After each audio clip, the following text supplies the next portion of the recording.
Assalamualaikum warahmatullahi wabarakatuh.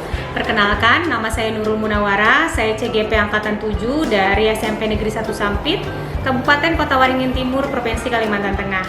Kali ini saya akan melakukan supervisi akademik bersama rekan saya, Ibu Nur Hidayah, dan hari ini adalah fase pra-observasi.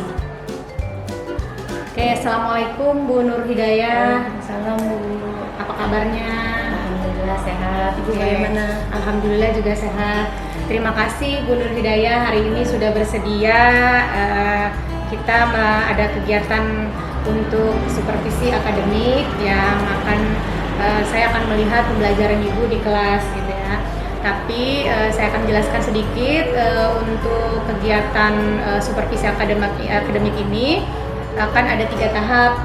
Yang pertama adalah pra-observasi, yang kedua itu observasi, dan yang ketiganya adalah pasca observasi. Nah, tahapan yang hari ini kita lakukan hari ini adalah pra-observasi. Nah, sebelum kita mulai ada beberapa pertanyaan yang akan saya tanyakan ke Ibu. Gimana Ibu, bersedia? Sedia Bu, dengan senang hati bisa berdiskusi dengan Ibu. Oke, terima kasih Bu Nur Hidayah. Kira-kira nih Bu Nur Hidayah, apa yang Ibu harapkan nanti dari supervisi akademik kita ini? Yang saya harapkan dari supervisi bersama Ibu hari ini, harapnya adalah bisa meningkatkan kompetensi guru agama dalam pembelajaran PAI. Pembelajaran di kelas Ibu ya. Oke. Nah Bu, kalau boleh tahu nanti Ibu akan menyampaikan materi apa ya Bu ya? Materi tentang apa? Itu nanti kan saya masuk di kelas 7. Nah, di kelas 7 itu materinya sudah sampai di bab materi ruksah yang berhubungan dengan ruksah dalam hal ibadah. Ruksah dalam ibadah ya. Kalau boleh tahu tuh nanti tujuan pembelajarannya apa aja ya Bu ya? Itu tujuan pembelajarannya dalam materi ruksah ini Bu, yang pertama siswa diharapkan bisa mengetahui, memahami apa itu makna ruksah itu sendiri. Kemudian siswa bisa menghubungkan antara ruksah dengan amal ibadah kepada Allah, yaitu sholat, puasa, zakat, dan haji. Oke, baik. Kemudian siswa bisa mempraktikkannya nanti setelah memahami apa itu tentang ruksah dalam sholat. Oke. Ada lagi Bu? Terus kalau boleh tahu juga nih, apa saja yang sudah Ibu persiapkan nanti untuk pembelajaran Ibu di kelas? Kalau untuk persiapan, yang pertama dulu saya menyiapkan RPP dulu. Kemudian saya juga menyiapkan alat bantu. Alat bantunya seperti proyektor. Saya juga menggunakan laptop. Nanti saya juga akan memutar video. Itu video tentang bagaimana orang melaksanakan sholat jamak dan kasar. Saya juga menggunakan bahan ajar. Dan juga saya juga menyiapkan penilaian, diantaranya ada penilaian sikap, penilaian pengetahuan. Itu sih. Kalau boleh tahu lagi nih Bu, kira-kira metode atau strategi apa yang Ibu gunakan nanti? Untuk metode sendiri saya akan menggunakan metode inquiry, di mana nanti siswa kan menyimak video. Oke. Nah, di sana dia akan memperhatikan, melihat, dan kemudian menganalisa apa sih itu ruksah, apa hubungannya ruksah dengan sholat. Karena nanti materi yang pertama adalah ruksah dalam sholat dulu, yaitu jamak dan kasar tadi. Untuk strategi yang saya gunakan adalah metode strategi everyone is teacher here, di mana di situ siswa seluruhnya mendapatkan peran bagaimana menjelaskan kepada siswanya yang lain. Everyone is teacher gitu ya? Everyone is teacher. Oh, everyone is teacher. Jadi anak-anak yang akan mengendalikan sendiri untuk proses pembelajaran mereka ya, karena mereka bisa belajar jadi guru mereka sendiri ya. Untuk mereka sendiri mereka akan mencari dengan inquiry tadi kan, teknik inquiry. Oke Bu, bagus sekali ini teknik yang akan Ibu pakai. Terus dalam pembelajaran nanti kira-kira ada nggak yang Ibu khawatirkan gitu yang dalam pembelajaran Ibu nanti? Untuk mengkhawatirkan yang Ibu Jadi kan nanti kan khawatirkan? saya menggunakan metode minggu ini kan secara berkelompok ya Bu ya. Iya. Nah, ketika secara berkelompok itu yang saya khawatirkan hanya pada siswa-siswa yang mungkin kesulitan dalam berkomunikasi, bekerja sama. Nah, nanti saya akan lebih memikirkan lagi bagaimana caranya supaya siswa yang bermasalah dengan komunikasi tadi, dengan berteman, dengan bekerja sama dengan temannya, maka bagaimana caranya supaya siswa itu akan terlibat ikut bekerja sama juga dalam berkelompok. Mungkin itu sih khawatirannya. Iya, oke. Karena siswa di kelas itu kan majemuk ya Bu Iya. ya. Macam-macam, bervariasi dengan berbagai kemampuan gitu. Oke, bagus sekali Bu. Terus kalau semuanya semua ini saya rasa sih sudah lengkap ya Bu ya. Saya lihat dari persiapan Ibu juga sudah ada RPP, sudah ada metode yang Ibu pakai juga bagus, dengan persiapan yang Ibu lakukan juga sepertinya sudah lengkap gitu. Kira-kira waktunya kapan Bu Ibu mau kita melakukan seperti ini? Untuk waktu kelas 7 itu Bu bertepatan dengan hari Kamis tanggal 4 Mei.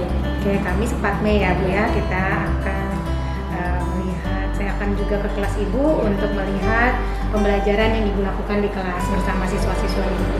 Oke Bu, terima kasih. Saya rasa cukup dulu untuk tahapan praobservasi kita hari ini. Terima kasih untuk ketersediaannya Ibu. Mudah-mudahan nanti pembelajaran Ibu bisa berjalan seperti apa yang kita harapkan ya Bu ya. Oke, terima kasih Bu Daya. Ya. Assalamualaikum warahmatullahi wabarakatuh.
Assalamualaikum warahmatullahi wabarakatuh.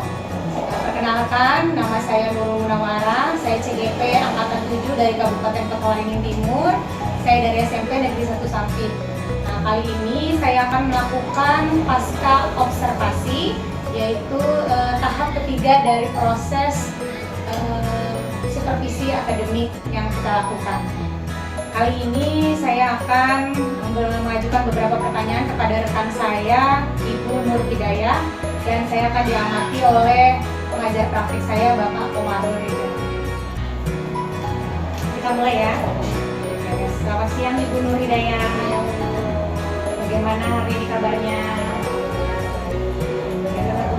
Alhamdulillah baik dan sehat. Hari ini gimana, kita masih semangat ya hari ini? Siang-siang ya, semangat. Oke, Bu Nur Hidayah, kali ini kita akan melaksanakan tahap ketiga ya dari proses supervisi akademik kita yang telah kita lakukan kemarin. Di tahap 1 kita sudah ada pasca observasi, di tahap kedua kita ada observasi di kelas, dan yang ketiga ini kita akan pasca observasi. Nah, di sini saya akan mengajukan beberapa pertanyaan kepada Bu Nur Hidayah ya tentang observasi saya di kelas kemarin. Nah, menurut Ibu nih, bagaimana perasaan Ibu sudah melakukan praktek mengajar kemarin di kelas? Alhamdulillah ya, saya sudah merasa lega karena saya sudah melaksanakan pembelajaran di kelas. Terus menurut Ibu nih, apa saja yang sudah baik dari proses pembelajaran yang dilakukan di kelas? Dari proses pembelajaran yang sudah dilakukan, yang pertama saya sudah mengkondisikan kelas dengan baik, kemudian yang kedua bersama dengan baik juga dalam pembelajaran. Lalu anak-anak juga terlibat aktif dalam pembelajaran. Kemudian guru itu hanya sebagai fasilitator saja saat belajar.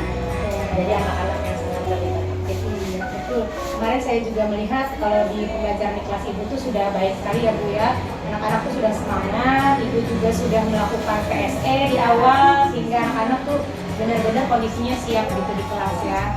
Ya, anak-anak juga semangat dalam belajar berkelompok, mereka semua melakukan kerja kelompok itu dengan baik. Nah, menurut Ibu, apakah tujuan pembelajaran yang Ibu inginkan itu sudah tercapai dalam pembelajaran ini? Untuk tujuan pembelajaran dilihat dari hasil penilaian yang saya lakukan ya, dan penilaian praktik untuk ruksah dalam sholat. Alhamdulillah anak-anak sudah mencapai tujuan pembelajaran sendiri karena mereka mampu menguasai bagaimana cara sholat jamak dan sholat asal. Jadi untuk tujuan pembelajarannya alhamdulillah sudah tercapai. Oke, ya berarti tujuan pembelajaran yang Ibu capai itu sudah alhamdulillah sudah tercapai ya Bu ya. Anak-anak sudah dapat menguasai materi dengan baik, juga bisa mempraktekkan ya Bu ya dari materi ruksah ini.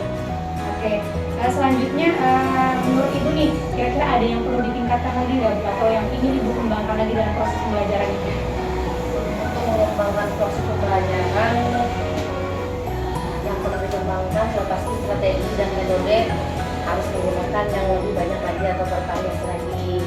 Bagaimana melibatkan siswa nanti supaya lebih banyak aktif dalam pembelajaran dan guru hanya sebagai fasilitator tadi. Jadi mungkin dalam metode dan strateginya lebih bervariasi lagi pembelajaran yang lain. Supaya nanti juga beberapa siswa dapat tercapai Ya. gitu ya, karena di siswa di kelas itu mungkin ada beberapa yang macam-macam karakter. Jadi perlu beberapa metode lagi yang ingin Ibu pelajari gitu atau Ibu coba. Oke, bagus sekali Bu Nur Hidayah. Terus yang terakhir yang saya tanyakan, apakah ada rencana Ibu selanjutnya nih untuk proses pembelajaran ke depannya? Untuk proses pembelajaran ke depannya yang pasti saya akan berdiskusi dengan rekan sejawat saya sama guru mata pelajaran ilmu Islam. Kemudian juga saya akan meminta pendapat dengan kepala sekolah bagaimana saran beliau dalam pembelajaran nanti di kelas. Oke, Bu Nur Hidayah, saya rasa pasca observasi kita, saya rasa cukup. Dan saya lihat juga proses pembelajaran yang Ibu lakukan juga sudah sangat baik di kelas ya Bu ya. Mudah-mudahan nanti Ibu bisa mencapai melakukan lagi pembelajaran yang lebih baik ke depannya ya Bu ya. Ya, terima kasih banyak Bu Nur Hidayah sudah bersedia saya observasi di kelas dalam pembelajaran agama Islam. Mudah-mudahan kita sama-sama menuju ke pembelajaran yang lebih baik lagi ke depan. Terima kasih Bu Nur Hidayah. Selamat siang.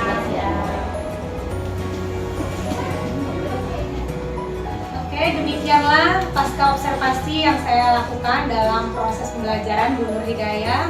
Mudah-mudahan dalam proses pembelajaran ini dapat meningkatkan proses pendidikan dan pembelajaran di sekolah kami selanjutnya. Terima kasih atas perhatiannya. Assalamualaikum warahmatullahi wabarakatuh. Waalaikumsalam.